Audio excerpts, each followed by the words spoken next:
Spoiled dog, guys. Katabi ko sa pagtulog kagabi. Kasi mabango na siya. Pinaliguan ko kahapon. Ayun. Babaakyat siya dito. Katabi ko sa pagtulog. Ang buang abron-bron. Ayan siya. Katabi kami matulog kagabi.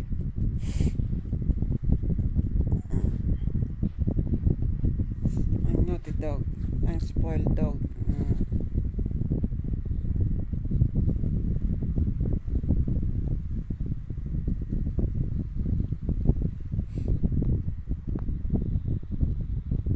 Naligo kahapon si Bron. September 23. Tapos katabi ko siya matulog. Meron siyang ano doon sa pin. Tinanggal ko gabi kasi bumaba siya. Akala ko hindi na babalik. Bumalik, guys. Paghiga dito sa akin. Time check. 9:30 na yata. Ay, anong oras na ba? Time check. 9:48 in the morning. Ayan. Babangon na kami.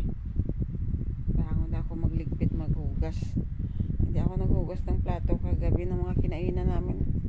Parang pagod na pagod ako. Tsaka antok na antok.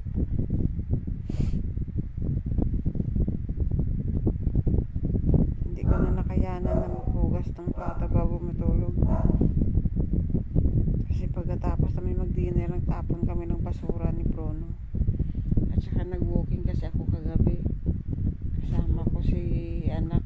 Nag-walking kami sa Sunset Boulevard.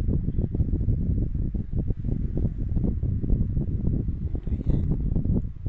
Update tayo kay Bruno.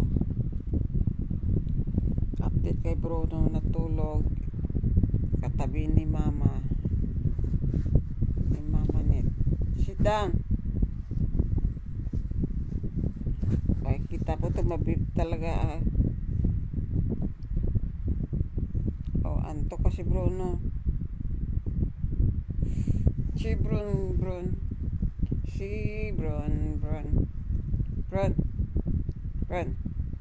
Ang laway mo la. Bron. Shh. Ang laway mo. Ha? Bron. Ang laway mo. Bye bye, guys. Thank you for watching. Please subscribe my Mama channel. Bye. Bye. Bye-bye, anay. Bye-bye. Atubang na, anay. Bye-bye, anay. Bye-bye. Bye-bye, guys. Ang buwag nyo.